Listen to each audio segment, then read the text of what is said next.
Olá, queridos, Deus abençoe sua vida, Deus abençoe seu ministério, Deus abençoe sua família.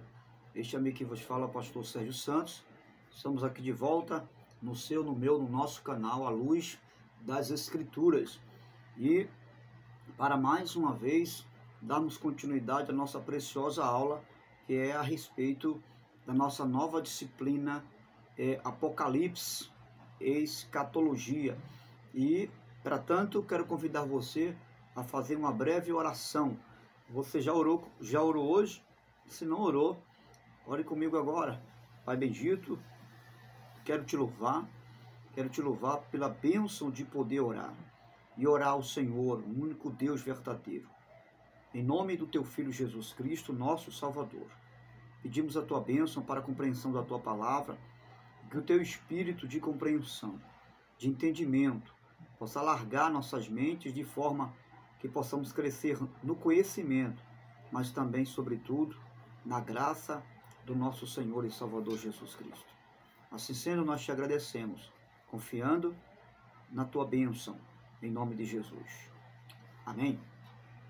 Muito bem, se você ainda não se inscreveu no canal, seja amigo do canal e se inscreva no canal, ative o sininho de notificações, deixe o seu like e todas as vezes que postarmos um novo vídeo, você estará recebendo aí no seu aparelho e acompanhando as nossas aulas do curso básico de teologia pelo IBADEP, reconhecido em todo o território nacional, e também pelo SEC, Centro de Educação Cultural, e nós temos esse respaldo da bênção. Queremos que você seja um aluno do curso. Se você ainda não é um aluno do curso, esse mês de julho já estamos aí, dando continuidade ao curso que já começou, mas dá tempo. Ainda dá tempo você estar conosco. Muito bem, nós vamos agora, na Bíblia, à luz da palavra de Deus, darmos continuidade à nossa aula, que ficou aqui no capítulo 8, falando sobre o sétimo selo e o incensário de ouro. Nós já vimos aí o capítulo 1, capítulo 2, já vimos o capítulo 1, do capítulo 1 ao capítulo 3, fala da primeira sessão do livro do Apocalipse.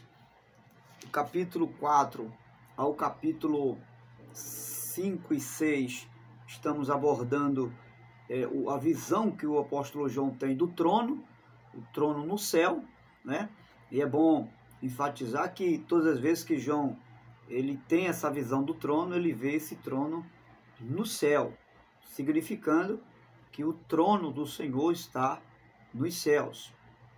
Capítulo 5, já abordamos a respeito do livro e do cordeiro.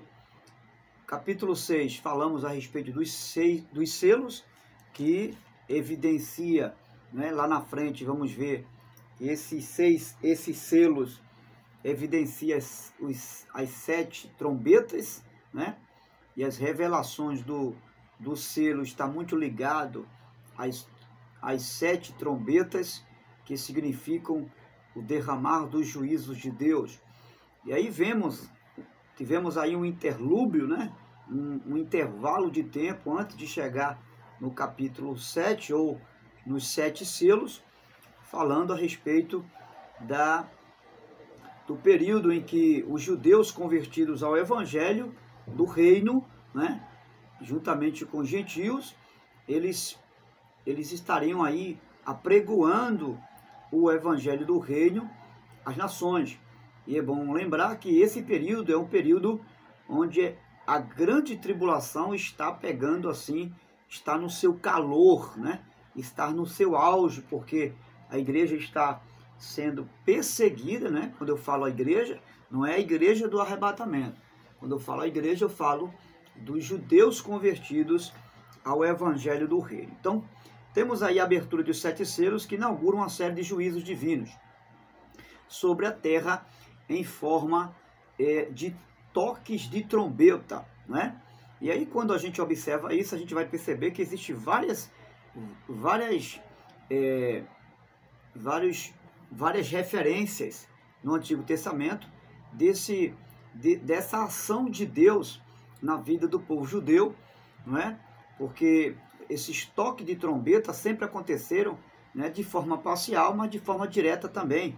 E aconteceram para fazer convocação geral ou uma convocação seletiva de alguns grupos, ou para anunciar a chegada ou a saída de algum exército ou de algum juízo de Deus sobre nações.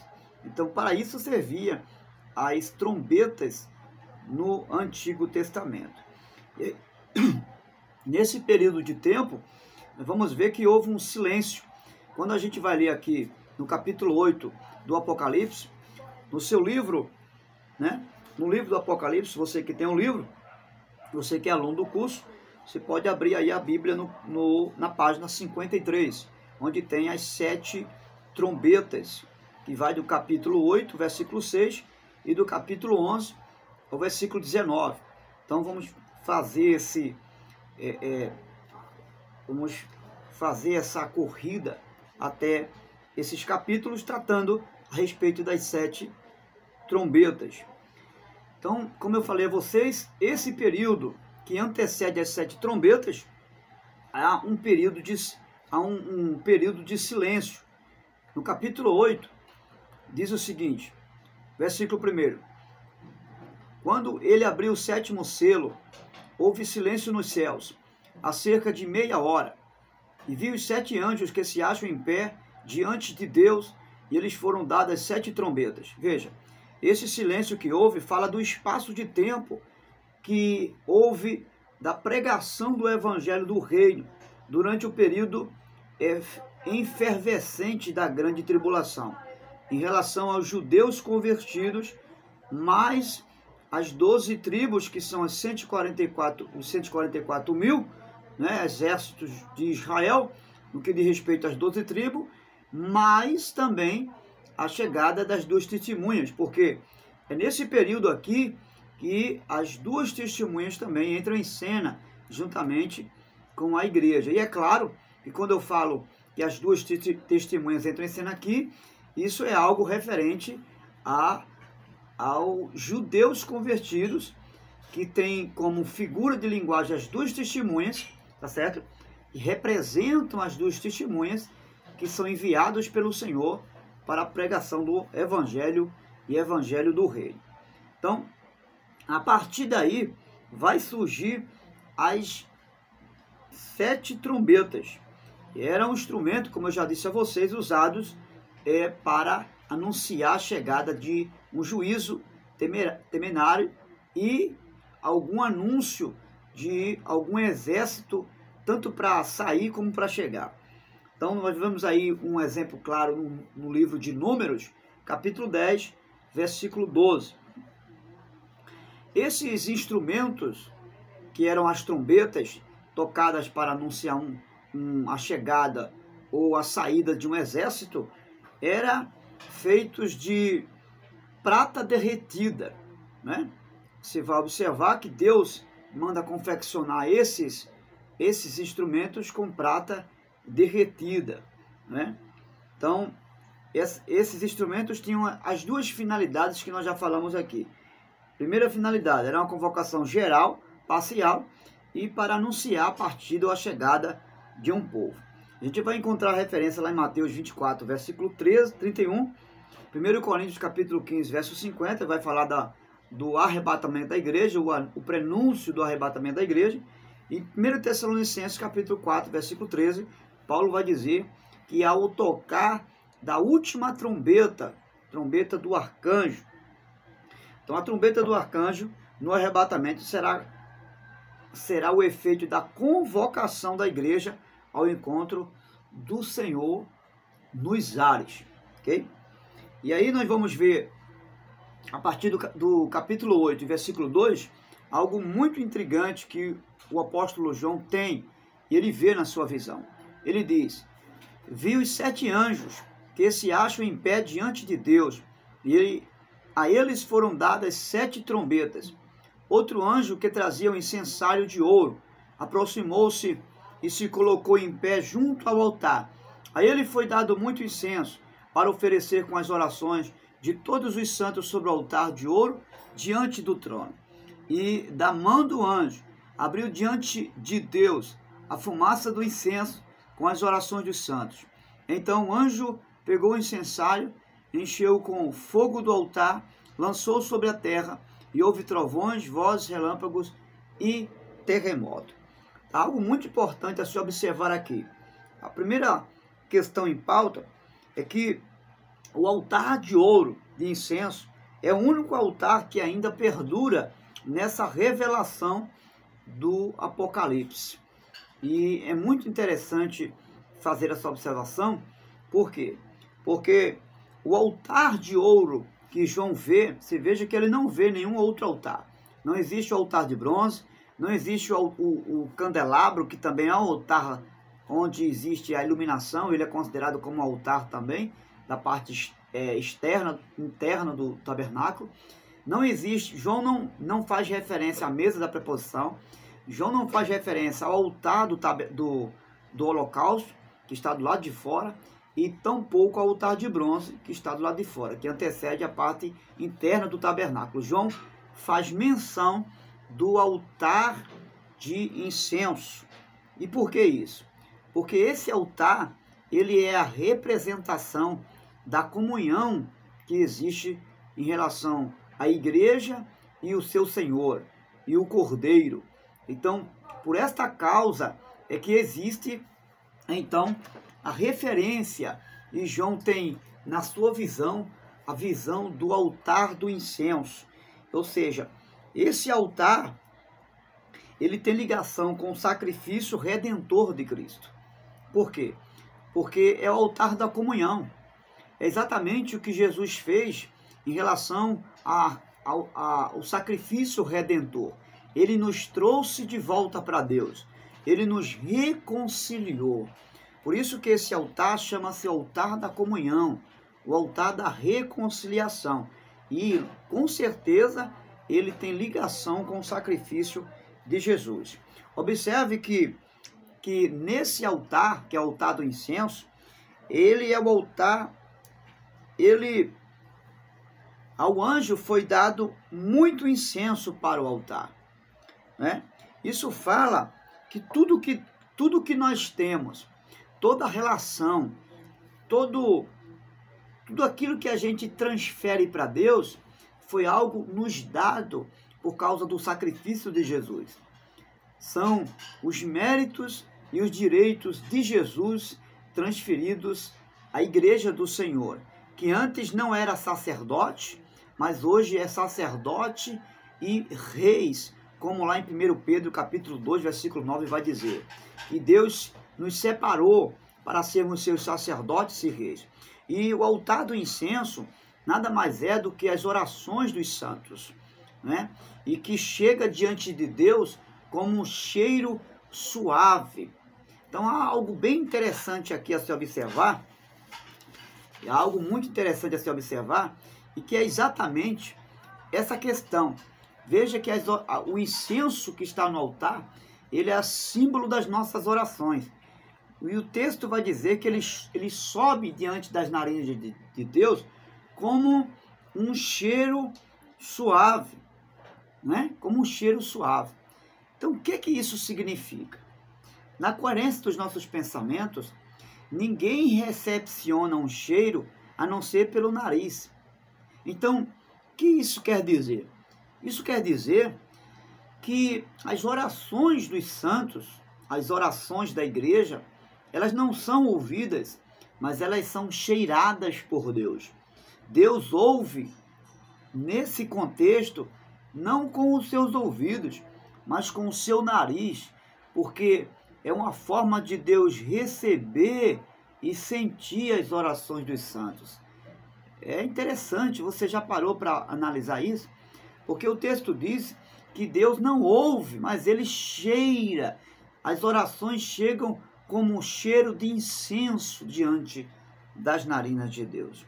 No versículo 4, o texto diz e da mão do anjo subiu diante de Deus a fumaça de incenso com as orações dos santos. Isso significa que o fumo do incenso, que é as orações dos santos, elas são as orações dos santos desde a mão do anjo até diante de Deus. Ou seja, ela passa pela mão do anjo e é transferido para a mão de Deus. Só que esse anjo aqui, ele, na coerência dos nossos pensamentos, a gente pode aludir que esse anjo aqui é a pessoa do Senhor Jesus. Por quê? Porque é Jesus que intercede por nós. É Ele que está como intercessor da igreja. E Ele é o mediador entre nós e Deus. Então não seria óbvio ter um anjo como nosso mediador das nossas intercessões. Então esse anjo se refere à pessoa bendita do Senhor Jesus. Veja o que o versículo 5 fala. Então o anjo pegou o incensário, encheu com fogo do altar, lançou sobre a terra, e houve trovões e vozes, relâmpagos e terremotos. O anjo tomou o incensário, encheu de fogo do altar, e os lançou sobre a terra. E diz o texto que houve trovões e relâmpagos. O que isso significa? Que aqui as orações das almas que foram martirizadas, elas são respondidas por Deus. A maneira que o texto diz que depois dessas orações, ele é respondido, em decorrência dessas orações, vem os trovões e relâmpagos que tem uma linguagem simbólica do juízo de Deus. É exatamente isso que acontece, porque é o clamor das almas que estão que estão abaixo do trono de Deus, clamando por justiça. Isso está em Apocalipse 6, versículo 9 e 10. Quando ele abriu o quinto selo, debaixo do altar, as almas daqueles que haviam sido mortos por causa da palavra de Deus e do testemunho que deram, eles clamavam em alta voz: até quando, ó soberano e santo e verdadeiro, esperarás para julgar os habitantes da terra e vingar o nosso sangue? Então cada um deles recebeu uma veste branca, e foi-lhe dito que esperasse um pouco mais, até que se completasse o número dos seus conservos, irmãos, que deviam ser mortos com eles. Então observe que, em resposta dessas orações, vem agora o juízo de Deus. E algo a observar é que essas nossas orações, elas têm grande papel no plano de Deus em relação a concretizar o seu projeto de salvação, não só para a igreja, mas para todas as nações, especialmente para os judeus. Então, nós sabemos que o tempo que levou cada selo, ou melhor dizendo, corrigindo aqui, nós não sabemos o período, né, de tempo que levou para que cada selo pudesse ter o seu cumprimento, né? Só que quando nós começamos a fazer alusão ao que aconteceu, a queda de Jericó, por exemplo, porque os acontecimentos do Antigo Testamento, quando nós passamos a fazer uma comparação de alguns acontecimentos a respeito, por exemplo, de toques de trombeta, e quando você vai observar que a sétima trombeta, quando Deus manda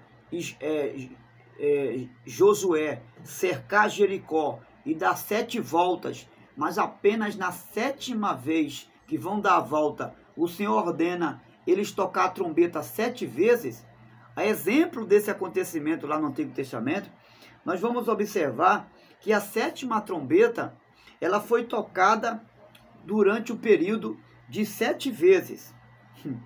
Ou seja, esses 7 selos, eles têm um período apenas de um único selo. Era como se esses 7 toques de trombeta se resumisse num único toque de trombeta. Por isso que nós precisamos entender a linguagem simbólica e figurada que o Apocalipse nos traz como revelação. Então, na interpretação dos 7 selos, ao entender à luz do que aconteceu com Israel em rodear a terra de Jericó, que estava impedindo, que estava entre Israel e a terra prometida, esses sete últimos toques de trombeta, eles representaram as 7 voltas que os judeus deram para derrubar e vencer Jericó. Então, há algumas interpretações que vão, a exemplo desse acontecimento, dizer que esses 7 toques de trombeta, ele se alude apenas a um único toque de trombeta, que representa esses sete juízos de Deus derramado, tá certo? Então isso é uma alusão. Então entender os símbolos, entender o que significa os símbolos é muito imprescindível para mim e para você, tá certo? E a partir do derramar desses 7 selos, essas 7 trombetas, nós vamos ver aqui no capítulo 10, né, porque o capítulo 9 é a continuação do tocar das 7 trombetas. Nós vamos ver uma outra revelação que João tem. E o anjo, que é sobre o anjo e o livro. João tem essa visão do livrinho aberto, né, que está aqui em Apocalipse capítulo 10. E nós vamos ver isso a partir já, não é, desses próximos capítulos. E aí você já pode abrir a sua Bíblia, ou melhor, o seu livro na página 58, onde tem a prescrição lá, a perseguição dos justos pelo dragão. É claro que nós vamos encontrar isso já no capítulo 12, né? Mas entre o capítulo 10 e o capítulo 12, existe um espaço de tempo e que nós precisamos analisar alguns acontecimentos até chegar lá. Então vamos passo a passo para ter uma compreensão plena e clara do que a revelação está trazendo para a grande tribulação.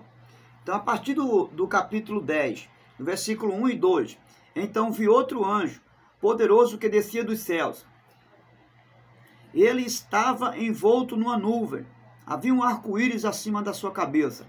Sua face era como o sol, e suas pernas eram como colunas de fogo.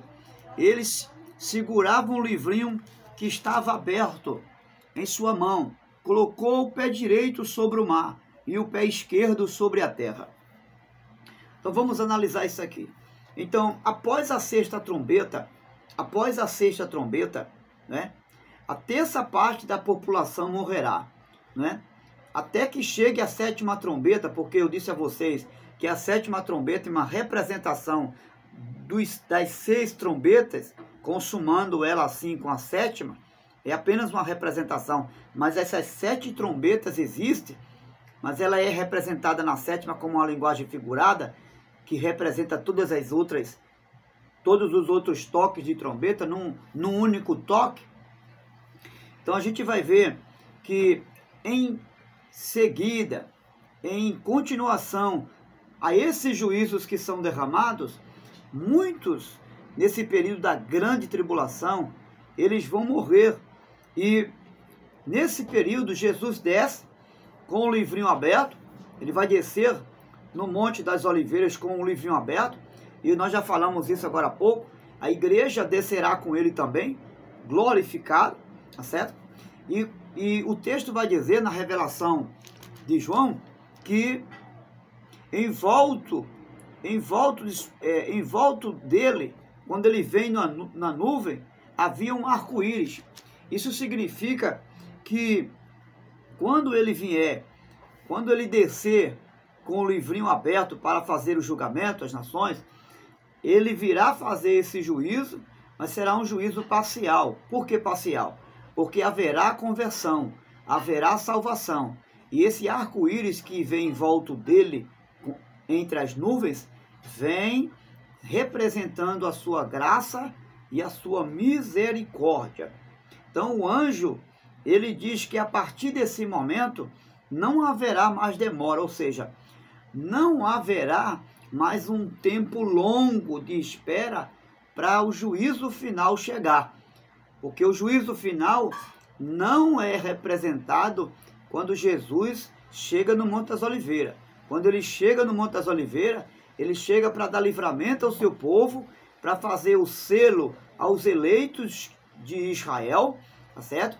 E para trazer o milênio que está sendo evidenciado na sua chegada.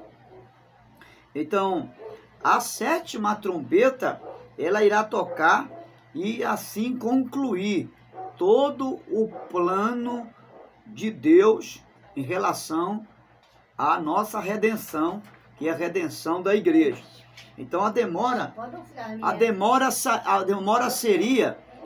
aqui seria, nesse caso, para dar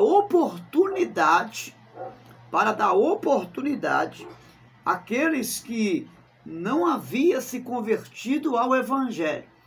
Então, nesse caso aqui, esse espaço de tempo entre Jesus fazendo o julgamento, né, até o juízo final, porque quando ele vem pisar sobre o Monte das Oliveiras, ele vem justamente para trazer libertação ao povo judeu, que são os eleitos que Jesus falou.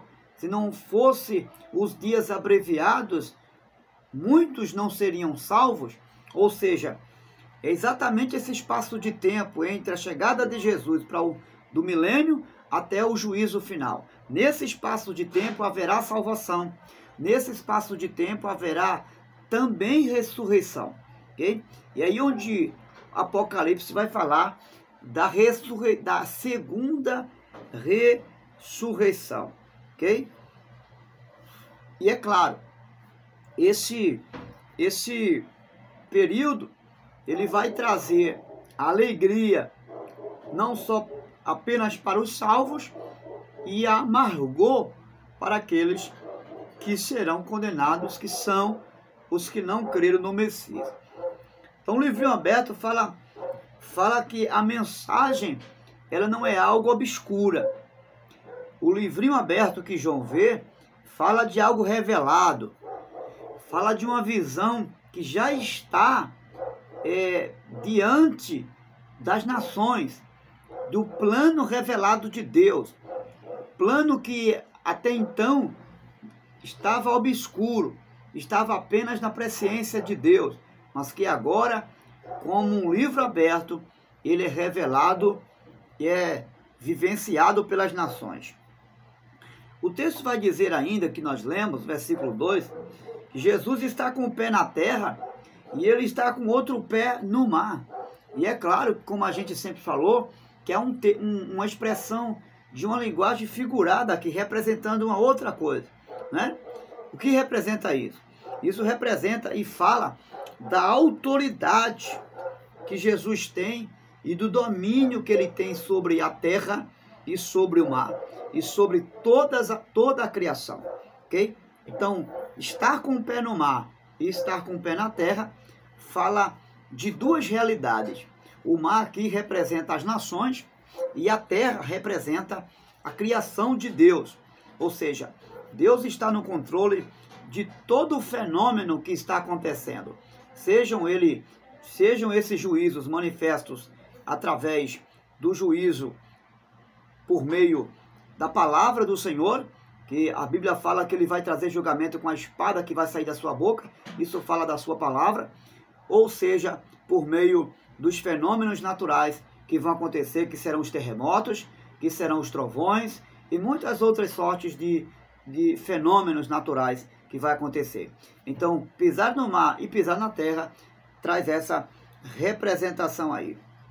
Agora, a não a não que o anjo estende, a mão, desculpe, correção, a mão que o anjo estende é um sinal de uma declaração que está se fazendo a respeito de algo.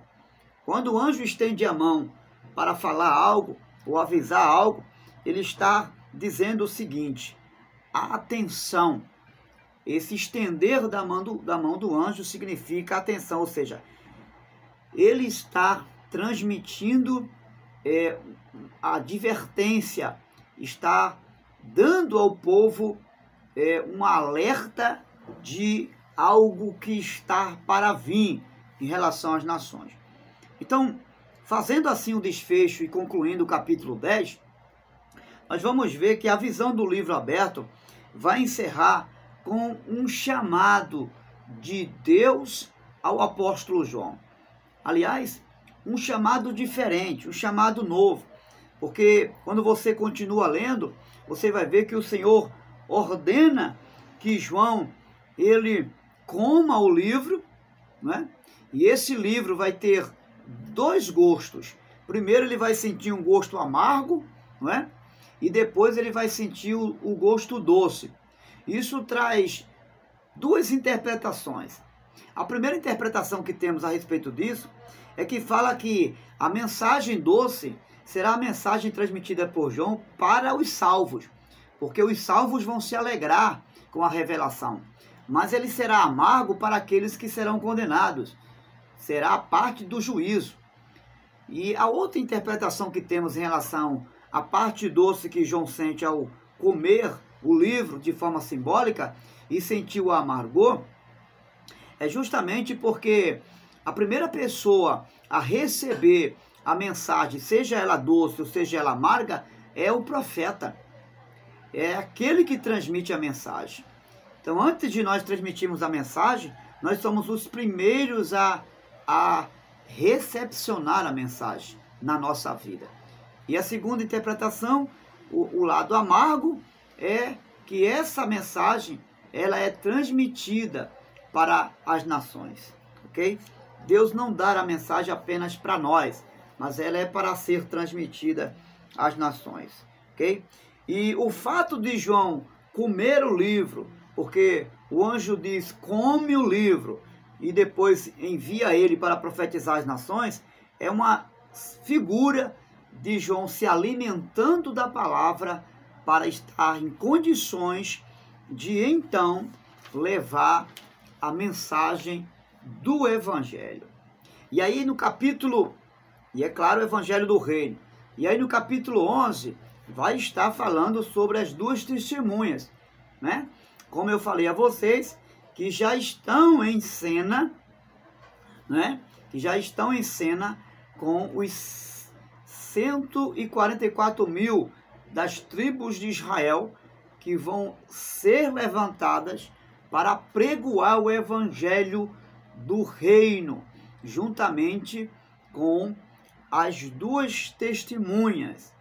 E aí lembrando que essas duas testemunhas, elas, de acordo com a teologia de alguns teólogos, raciocínio, a posição deles, existe algumas interpretações. E a primeira interpretação, já falamos isso na aula anterior, mas para termos um embasamento aqui, a primeira interpretação é que essas duas testemunhas poderiam ser Elias e Enoque, pelo fato deles não terem morrido, fisicamente falando. Elias foi arrebatado e Enoque foi transladado. Assim diz os escritos sagrados, né? Na segunda alusão, as duas testemunhas, fala que seria Moisés ou Elias. Por que Moisés e Elias? Essa é uma das interpretações. Por quê? Porque o texto que nós lemos no capítulo 11 vai falar que durante esse período de testemunho dos dois seres, das duas pessoas, porque são duas testemunhas, são duas pessoas, não são anjos, são duas pessoas, e é bom lembrar que aqui não é anjo, aqui são duas pessoas. O texto fala de pessoas, duas testemunhas. E aí é importante também, antes de aprofundarmos esse assunto, entender por que duas testemunhas. há várias referências na Bíblia, inclusive Jesus mencionou isso, que com a presença de duas ou mais testemunhas, com a presença de duas ou mais testemunhas, não é? A palavra, ela é confirmada, não é? Já com a palavra de uma, ela não tem tanta firmeza.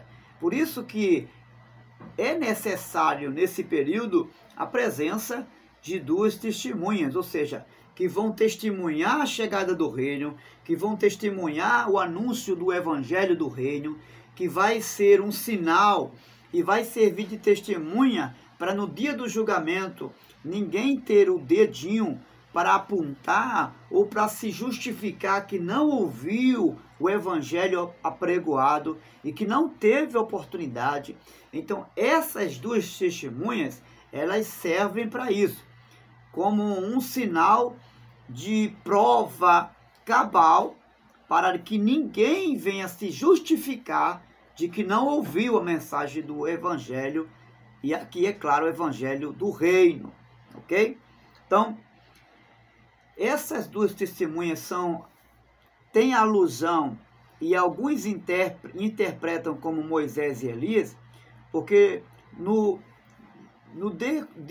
discorrer da leitura, você vai perceber que nesse período vai haver alguns sinais que houveram no período do grande líder Moisés. Por exemplo, diz que as testemunhas terão o poder, a autoridade para transformar água em sangue, terão autoridade para lançar praga às nações por não acreditarem, né? Por se levantarem contra elas. Então, em relação a Moisés, é justamente nisso aí, porque foram essas evidências que aconteceu lá com Moisés. Então, a alusão a Moisés ser uma das testemunhas é por conta disso. E Elias, porque também as duas testemunhas, elas terão poder de cerrar a chuva sobre os céus, né? Isso aconteceu com o profeta Elias.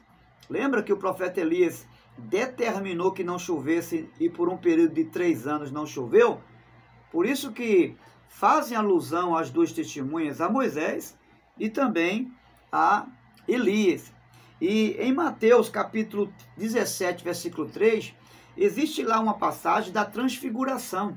Uma outra interpretação que seja Moisés e Elias é justamente por causa desse acontecimento que houve lá em Mateus 17, verso 3, onde Moisés e Elias apareceu transfigurado na presença do Senhor Jesus. Então, por conta disso, alguns interpretam que seja Elias e Moisés. Porém, todavia, em Malaquias capítulo 4, versículos 5 e 6, vamos fazer essa leitura em Malaquias? Bem rapidinho. Se está com a sua Bíblia aí, Malaquias capítulo 4, versículo 6. Capítulo 4, versículo 5 e 6. Diz assim: Vejam, eu enviarei a vocês o profeta Elias, antes do grande, terrível e temível dia do Senhor.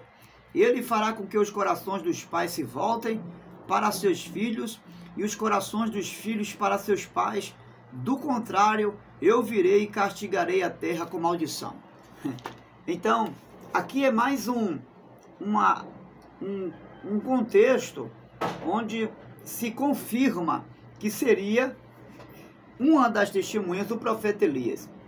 Só que, quando nós observamos que na grande tribulação haverá os eleitos, e esses eleitos são os judeus convertidos ao evangelho do reino, e que eles apregoarão o evangelho, né? Essas duas testemunhas, elas estão mais diretamente ligadas a esses povos judeus eleitos convertidos ao evangelho do reino, que apregoarão na força e no poder do profeta Elias, na autoridade, na ousadia que o profeta Elias teve, assim terá também os enviados, os eleitos judeus que estarão apregoando o evangelho do reino.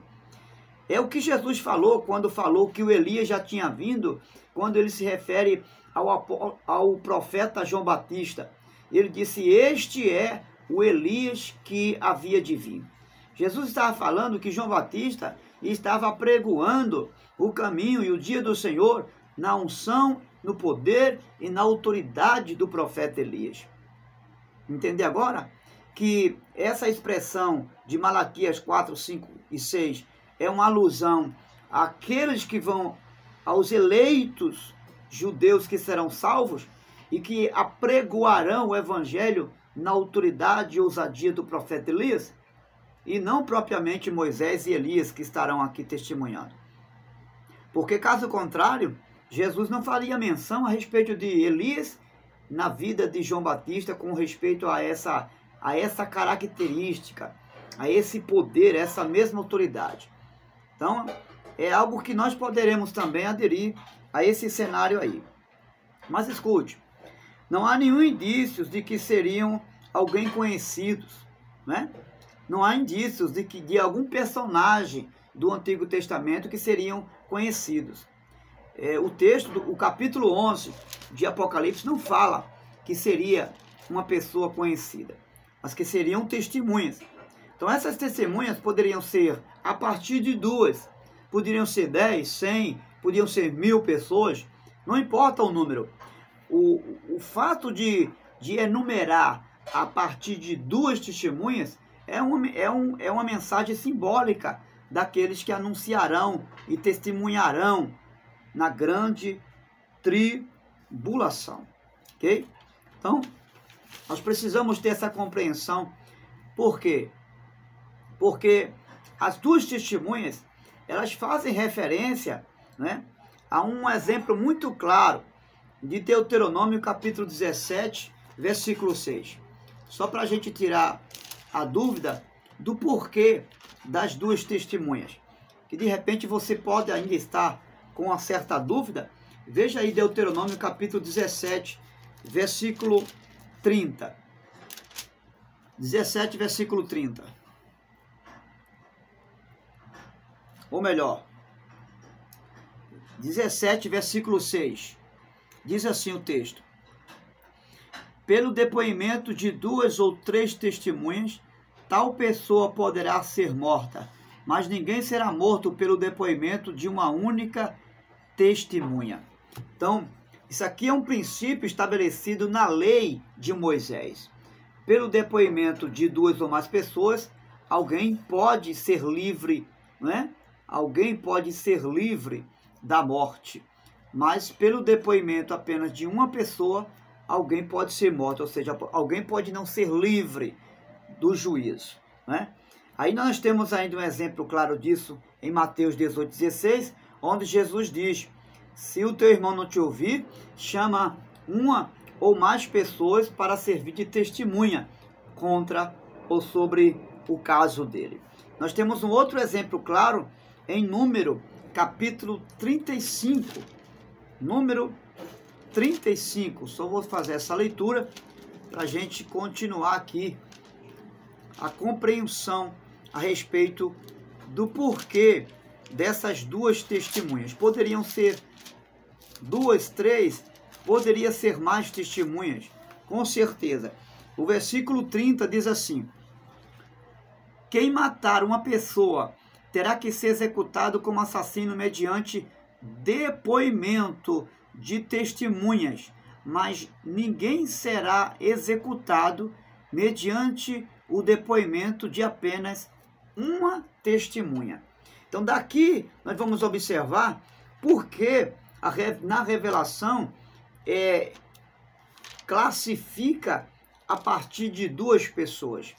E essa é a razão, porque desde o Antigo Testamento, né, que na lei exigia mais de uma testemunha.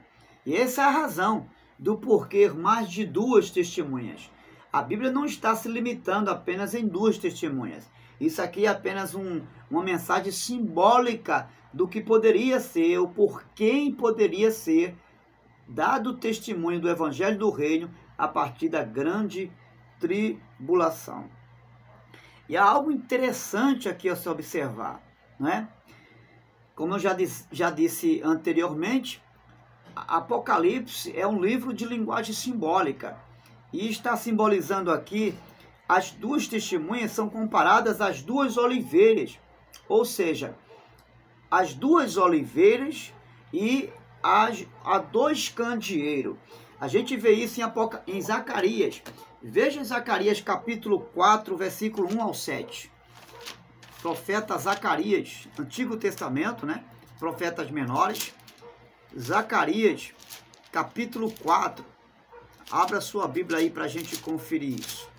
Deixa eu rapidinho aqui. Capítulo 4 e versículo 1 ao 7. Depois o anjo que falava comigo tornou a despertar-me como desperta alguém do sono, e me perguntou: o que você está vendo? Respondi: vejo um candelabro de ouro maciço, com um recipiente para azeite na parte superior, e 7 lâmpadas, e 7 canos para as lâmpadas. Há também 2 oliveiras junto ao recipiente, uma à direita e outra à esquerda. Perguntei ao anjo que falava comigo: o que significa isso, meu senhor? Ele disse: você não sabe? Não, meu senhor, respondi. Oráculo sobre Zorobabel e o templo. Esta é a palavra do Senhor para Zorobabel. Não por força nem por violência, mas pelo meu espírito, diz o Senhor dos exércitos. Então, você vai observar que o santo aqui da oliveira, né? Você vai observar que o santo da oliveira, tanto a oliveira, corrigindo aqui, tanto a oliveira quanto o candelabro ou o candeeiro são símbolos expressados da mensagem do evangelho proclamada. Então, levamos em consideração os símbolos, porque em toda a Bíblia, especialmente Apocalipse, 90% da sua mensagem é figurado, não é literal. Então, as duas testemunhas aqui, elas representam a oliveira e o candelabro. No Antigo Testamento, a oliveira, ela é representada como o povo de Israel. Sempre Deus teve uma mensagem simbólica a respeito de Israel, como a oliveira que ele plantou no deserto, tá certo? E nós temos como uma linguagem figurada e representativa já no Antigo Testamento, quando Deus, em Êxodo capítulo 25, verso 8, manda Moisés levantar o tabernáculo para ele habitar no meio do povo. Dentro do tabernáculo, um dos utensílios que Deus mandou colocar foi o candelabro de ouro maciço. E esse candelabro representa Jesus e a igreja. Jesus, porque ele disse que é a luz do mundo, mas ele disse que a igreja seria também a luz do mundo. Então, Israel representa a oliveira, a testemunha, uma das testemunhas, e o candelabro representa a igreja.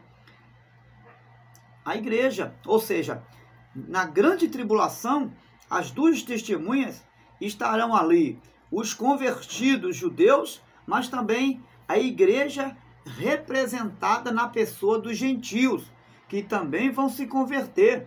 Serão nações que se converterão naquele grande dia, né? Porque a igreja aqui não é os arrebatados.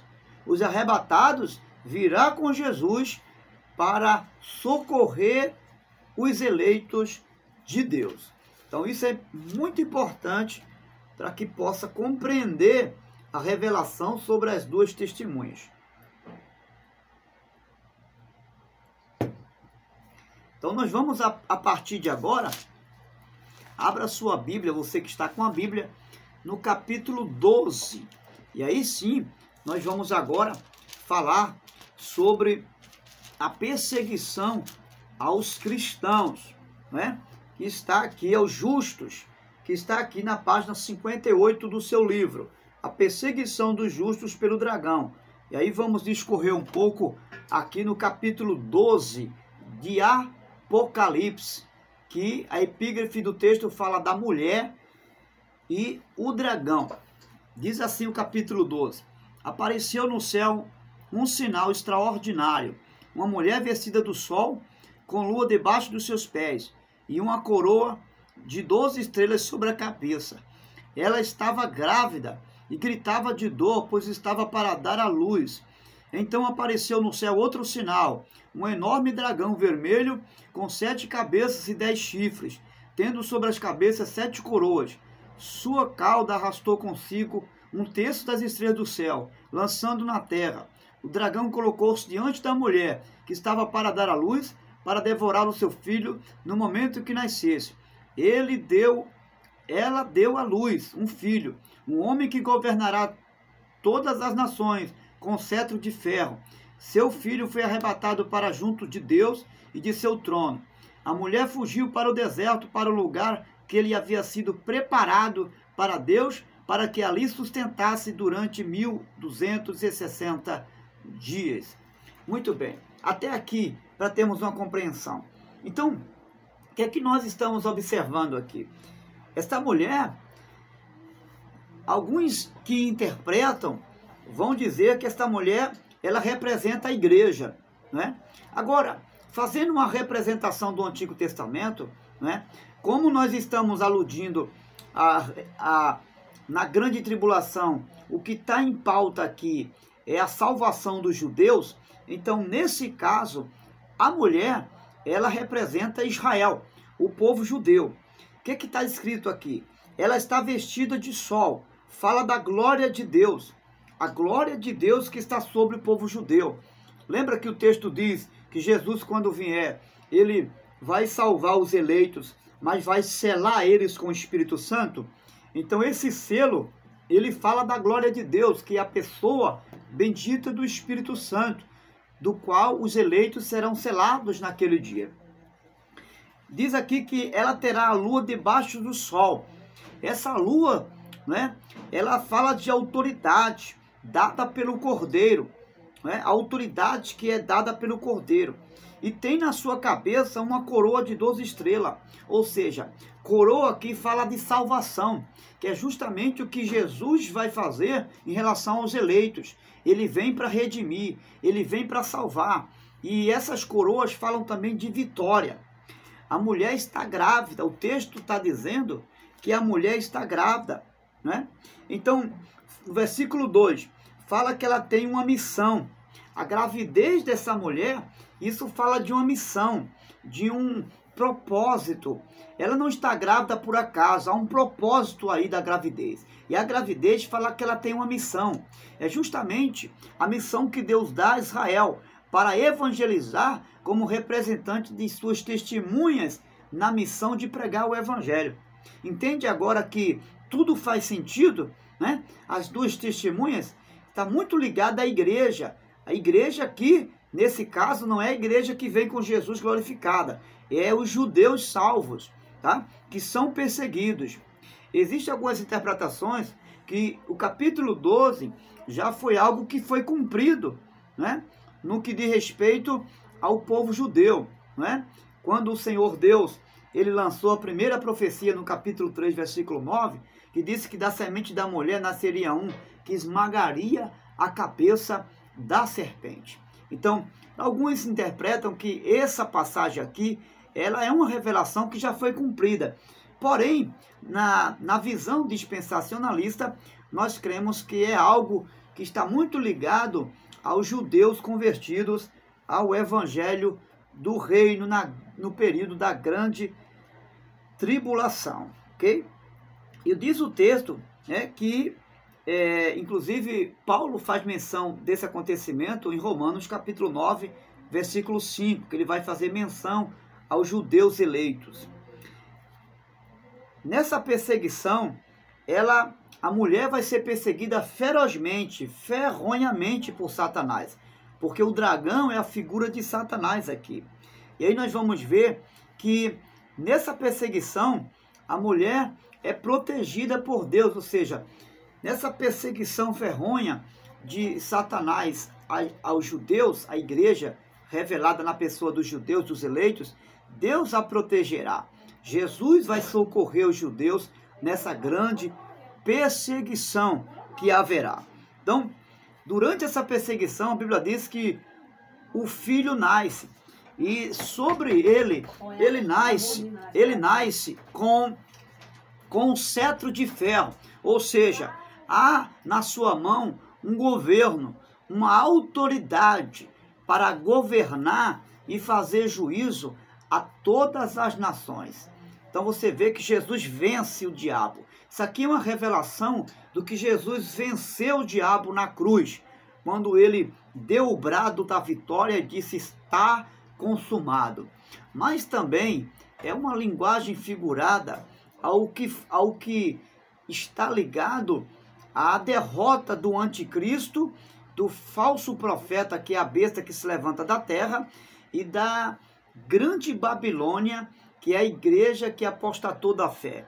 Ok? Está muito ligado a esses personagens da grande tribulação. Por quê? Porque nós estamos tratando da grande tribulação. Então não teria sentido falar de uma figura de linguagem que aconteceu quando Jesus, ele no capítulo 4, chama e numa visão o apóstolo João é arrebatado, que ele diz: suba para cá, porque a partir daí vou revelar coisas que haverá de acontecer. Então isso está ligado a um acontecimento após a tribulação, ou durante a grande tribulação. Então é algo que de fato está acontecendo. E se está acontecendo com quem? Com os eleitos, na vida dos eleitos. Então os eleitos é a representação dessa mulher aqui, que é comparada à igreja de Jesus, a igreja da perseguição, né? Então, Paulo vai dizer no capítulo 4, versículo 4, que na plenitude dos tempos Jesus veio e nasceu e venceu, não é, a grande serpente, tá certo? Então, esses 1260 dias simboliza justamente o período da pregação do Evangelho. É o período da pregação do Evangelho. Então, é muito importante a gente fazer junção de uma situação a outra, comparado dos judeus conversos a essa mulher aqui, que é uma revelação da igreja ligada aos judeus. Lembrando que aqui não é a igreja glorificada, é os judeus convertidos ao Evangelho do Reino, tá? Como figuras das duas testemunhas, ok? Então, eles vão ter esse período, não há uma probabilidade exata de dias, isso aqui é figurado. Tem 1260 dias, simboliza o período da pregação. Não quer dizer que estará isento dos problemas. Os problemas surgirão, as perseguições surgirão, ok? Mas significa que nada poderá parar o avanço da pregação do Evangelho. Mesmo com os ataques do anticristo, mesmo com toda a perseguição, a mensagem do Evangelho, ela será apregoada. E mesmo com toda essa perseguição, essa mensagem não será interrompida. Ela terá o seu processo de evangelização em todo o mundo, porque assim, para isso foi determinado todas essas coisas, certo? Então é nesse tempo que Deus considerará, ou melhor, derramará, dará aos eleitos poder e autoridade, que é exatamente ao povo judeu, Israel. E eles vão ter tanta autoridade de chegar ao ponto de dar a própria vida por amor ao Evangelho do Reino, ou seja, por amor ao Messias, a quem a eles foi revelado através da mensagem do Evangelho. Isso está em Apocalipse, capítulo 6, verso 9 ao 11, e capítulo 14 e verso 13, vai fazer menção daqueles que venceram a grande tribulação. E a descrição aqui do filho da mulher, nós vimos aqui a descrição da mulher no contexto do povo judeu, e vimos aqui agora a descrição do filho. Então no versículo 5, no versículo 5, o filho aqui nós já sabemos que se refere a Jesus, a pessoa do Senhor Jesus. Veja o versículo 5. Ela deu à luz um filho, um homem que governará todas as nações com cetro de ferro. Seu filho foi arrebatado para junto de Deus e de seu trono. E é claro que está falando de Jesus. Fala do processo que Cristo teve desde o seu nascimento, a morte, ressurreição e exaltação, né? Fala que o Filho voltou para Deus, ou seja, quando ele foi assunto aos céus e que a ele é entregue os 7 selos, que ele é o digno de abrir os selos, é como se o Pai estivesse entregando o reino ao seu Filho, né? E é nesse sentido aí que essa passagem está falando. Deixa claro que o filho da mulher é Jesus. É o que nós vemos no versículo 10. Então ouvi uma forte voz dos céus que dizia: agora veio a salvação, o poder e o reino do nosso Deus, e a autoridade do seu Cristo, pois foi lançado fora o acusador dos nossos irmãos, que os acusa diante do nosso Deus dia e noite. Então, está claro que aqui fala da pessoa bendita do Senhor Jesus. E aí, na descrição do dragão, já vimos aqui a descrição da mulher perseguida, vimos a descrição do filho, que é Jesus, e vemos aqui agora a descrição do dragão. No capítulo 20 de Apocalipse, versículo 2, fala do dragão de forma simbólica, que é a referência ao ser de Satanás, que diz que ele possui 7 cabeças coroadas. E essas 7 cabeças, numa linguagem figurada, representará o seu domínio mundial, porque fala de 7, fala de plenitude, de amplitude. Então ele terá um domínio mundial e invejará o Cordeiro de Deus, né? Jesus diz lá em João 10:10 que ele veio para roubar, para matar e para destruir. No versículo 12, o texto fala que Satanás cai. E essa queda se refere à vitória de Cristo, que Cristo teve quando venceu ele na cruz, ok? E é claro que alguns intérpretes vão falar da queda dele quando foi expulso dos céus.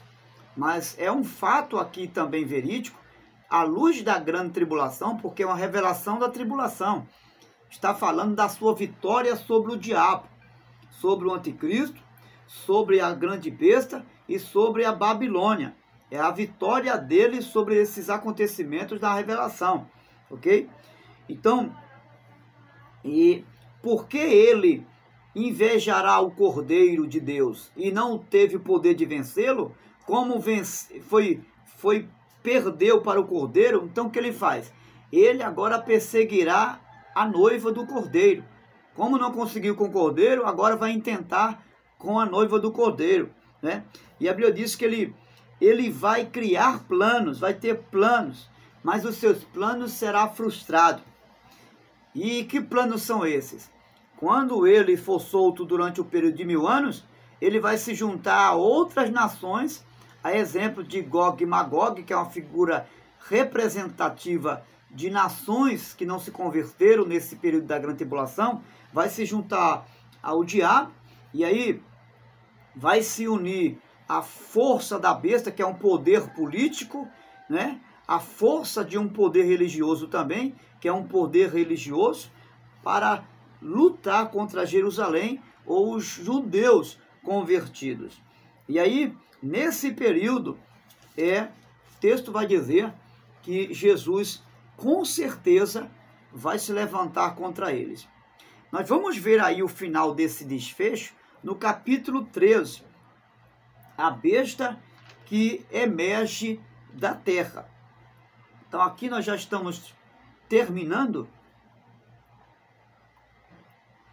nós já estamos finalizando, e é importante a gente analisar no capítulo 13 a besta que saiu do mar, que é uma representação aqui do anticristo, ok? No nosso livro aqui, nós vamos ver esse acontecimento, não é, da besta que emerge do mar, justamente justamente a partir da página 63, né? 63, 64, 65, onde estamos finalizando essa segunda etapa do Apocalipse. E aí, à luz do que o Apocalipse no capítulo 3 vai dizer, a palavra besta na Bíblia, ela quer dizer poder político ou religioso.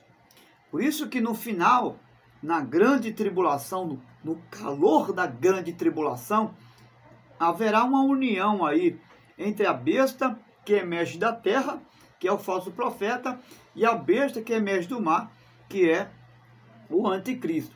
E fala de um poder político. Essa narrativa fala da união desses dois poderes, como eu acabei de mencionar agora a vocês, que emerge do mal, o anticristo, e a besta, o poder político que emerge da terra. Então, no capítulo 13, versículo 15 e 16, olha o que diz. Foi-lhe dado poder para dar fôlego à imagem da primeira besta, de modo que ela podia falar e dizer e fazer que fossem mortos todos os que recusassem adorar a imagem. Também abrigou todos os pequenos e grandes, ricos e pobres, livres e escravos, e a receberem certa marca na mão direita ou na testa. Então, observe que nesse período haverá união entre a igreja, né, a igreja e o Estado. É claro que essa igreja aqui é a igreja que apostatou, a grande Babilônia. É a igreja que se prostituiu nesse caso aqui. E nesse período haverá uma grande destruição de liberdade religiosa. Não haverá mais liberdade para pregar o evangelho. Por essa razão, haverá uma grande perseguição sobre a igreja. E é claro, essa igreja, eu estou falando dos judeus convertidos. E aí, qual é a mensagem da besta? A mensagem da besta é que se a igreja não conseguiu salvar o povo com a pregação do evangelho, eles vão criar um meio, um método de induzir o povo através de uma política religiosa. Essa é a ideia do anticristo durante esse período tribulacional. É importante lembrar, a partir do capítulo 17 e o versículo 12, desculpa, estou fazendo confusão aqui com o livro. Em Isaías, no capítulo 17, versículo 12, é importante a gente lembrar que mar aqui, ele tem uma linguagem figurada de povo. Mar aqui, nesse capítulo 13, fala das nações. Essa besta é a mesma que foi vista por Daniel no capítulo 7, tá? E que Isaías vai pronunciar no capítulo 17, versículo 15, e capítulo 17, versículo 12, ok? Então, na visão de Daniel, o significado das quatro bestas era exatamente a revelação de alguns impérios.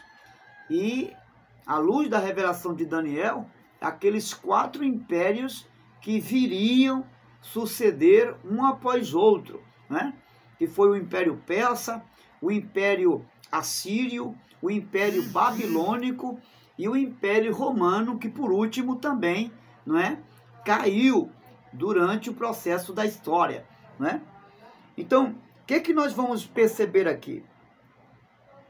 Que esses impérios que Daniel viu, eles sucederam uma linguagem anticristã, porque esses quatro impérios da visão de Daniel é justamente esse processo de liderança que haverá também com o anticristo, a besta e a grande Babilônia durante o período da grande tribulação.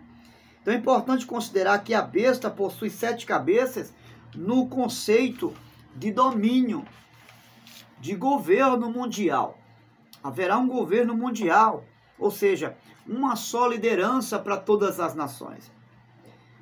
Então as 7 cabeças seriam aqui no caso, numa linguagem figurada, 7 reis que governaria durante o período da Grande Babilônia, ou durante o governo da Grande Babilônia, que iria governar como um poder religioso junto ao poder político do anticristo e da besta. O texto vai falar no capítulo 13 de 7 colinas, essas 7 colinas podem se referir à antiga Roma, porque na antiguidade Roma era conhecida como a cidade das 7 colinas. É por isso que é mencionado aqui as 7 colinas, que faz referência, né, no contexto histórico, do poder de Roma, que era considerado como as 7 colunas da época. Okay? Então, concluindo, esses 7 reis seriam 7 impérios, okay? Que seriam mundiais, 7 impérios mundiais. Não há alusão aqui do tempo determinado para esses 7 impérios, ok? Mas muitos estudiosos defendem essa ideia que o último ou o 7º império seria o Império de Roma, ou seja, o Vaticano no caso, durante esse período da grande tribulação, ok? Roma seria a chave do calor dessa perseguição aos judeus, ou seja, o príncipe, né, desse reino, o governo desse reino tribulacional seria o anticristo, que partiria de Roma, ok? À luz desse contexto aqui.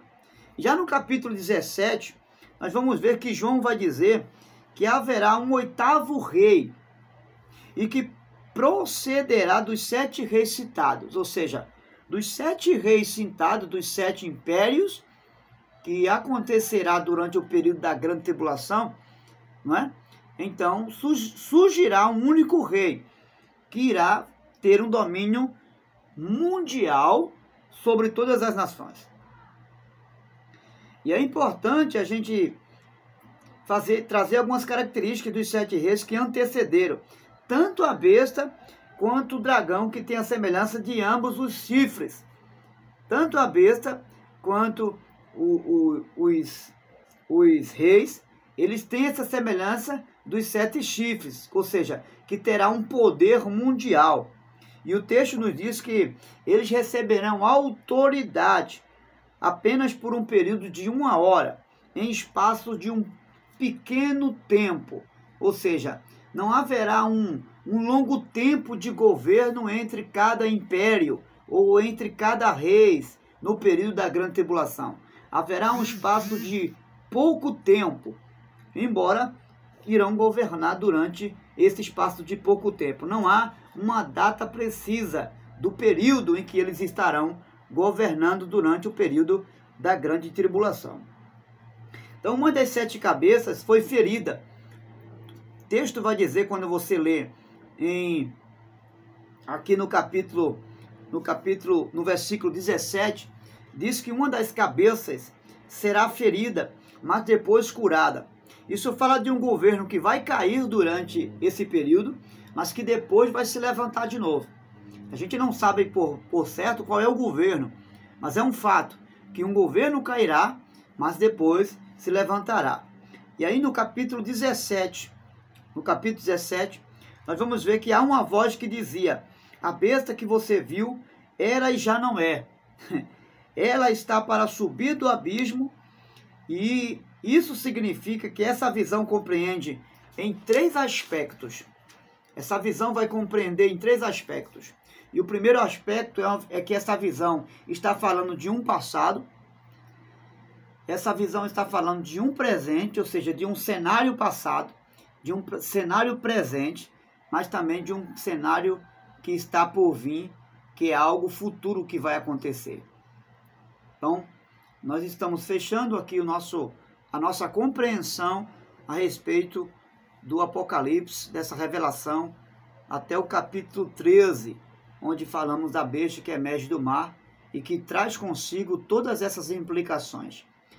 Ouça com calma, se precisa 1 vez, 2 vezes, para que você possa compreender essa mensagem tão misteriosa, onde, à luz da palavra, podemos aqui esclarecer melhor, clarear melhor a minha e a sua mente, para darmos continuidade a esse estudo maravilhoso e revelador, porque ele já está revelado nas Escrituras. Grande abraço, Deus te abençoe.